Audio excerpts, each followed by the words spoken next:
আশ্বিরের শারদ প্রাতে বেজে উঠেছে আলোকমঞ্জিত ধরণীর বহিরাকাশে অন্তরিত মেঘমালা প্রকৃতির অন্তরাকাশ। They say that you can take a Bengali out of Durga Puja, but you can never take Durga Puja out of a Bengali.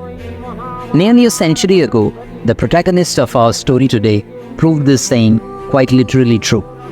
He is a man who is even to this day nearly universally admired by every Bengali across the globe. Yes, you guessed it right. We are talking of Netaji Subhas Chandra Bose. In 1925, Subhas Chandra was an up-and-coming leader of the Indian National Congress. He was at the forefront of every anti-British protest in Calcutta as well as across Bengal. Soon, however, the wrath of the British administration fell upon him. He was arrested, charged with anti-national activities, and deported to Mandalay Jail in Burma. Like most British jails of the time, Mandalay also housed many political prisoners, freedom fighters, revolutionaries, and nationalists. Quite a few of them were Bengalis, prominent among them Biplobi Troilokko, Satyendra Mitra, Bipin Bihari Ganguly, and Surendra Mohan Ghosh. The days passed, autumn approached. The festive spirit that is generated in the Bengali mind at this time of the year entered even the dreaded confines of the Mandalay Jail. Bose, along with the other Bengali prisoners, decided that they would celebrate the worship of Durga inside the Mandalay Jail. Plans were prepared, an estimated budget of 800 rupees was made. The prisoners from their pay raised about 140 rupees and appealed to the prison administration to provide the rest. The superintendent of the jail, Major Finlay, was sympathetic and sent out an appeal to the British government of Bhadra. However, the appeal from the prisoners was summarily rejected. But Subhas Chandra Bose was not someone to back down so easily. He argued that every year the government granted a sum of 1200 rupees to the European prisoners in the jail for celebration of Christmas. Therefore, with the precedent of a religious grant already in place, denying the Indians' appeal was akin to religious discrimination on part of the government. Despite this very rational logic put forward by Bose, the government refused to budge. The only concession it made was to send out a direction to Major Finlay to release the balance amount of 660 rupees to the prisoners, but deduct it from the prisoners' pay. Bose was, however, not having any of it. He prepared a memorandum of protest and sent it out to the Chief Secretary, the government of Bhadra. The days passed, but there was no response coming from the government. Subhas Chandra decided that it was time for a drastic course of action. Joined by many of the other prisoners, mainly the Bengali prisoners, he announced a fast unto death till their demands were met.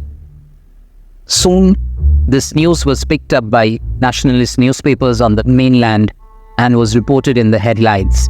It became a talking point in the society and created much discomfort for the British administration of India. Messages went out to the Burmese government, and eventually the Burma government had no option but to back down and approve the release of a sum of 30 rupees per prisoner for Puja fund. Even though the money was less than what was demanded, it was a major victory for Subhas Chandra and his group. Plans now began in real earnest. All preparations were made. A priest was brought over from the mainland India, and Durga Puja was celebrated inside Mandalay Jail with much fervor. How much this whole thing meant to him can be well understood from a letter that Subhas Chandra wrote to his mother. It reads, "Today is Mahashtami. On this day, the life of Durga is being worshipped and celebrated in every house of Bengal. We are fortunate to be able to find her in this jail as well. This year, we will worship Sri Durga here. Mother probably didn't forget us, and that's why we got an opportunity to worship her and organize her puja, even though we are so far away." The day after tomorrow, she will be taken away from us. Once again, the lit and cheerful atmosphere of worship will be absorbed by the dark and dreaded surroundings of the prison. I don't know how many more years this sequence will go on. But if the mother keeps coming like this once a year, then I think the life of imprisonment will be not that difficult. Subhas Chandra Bose's stay at Mandalay Jail was tortuous. His health deteriorated significantly due to the terrible living conditions and neglect on part of the prison authorities, and he contracted the dreaded tuberculosis disease. He was eventually released in 1927 on the grounds of ill health.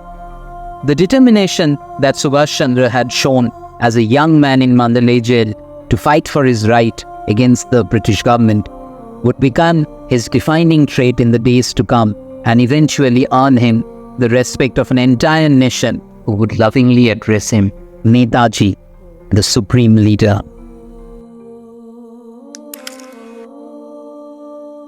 If you enjoyed this, hit subscribe and turn on notifications for more deep dives into stories that matter.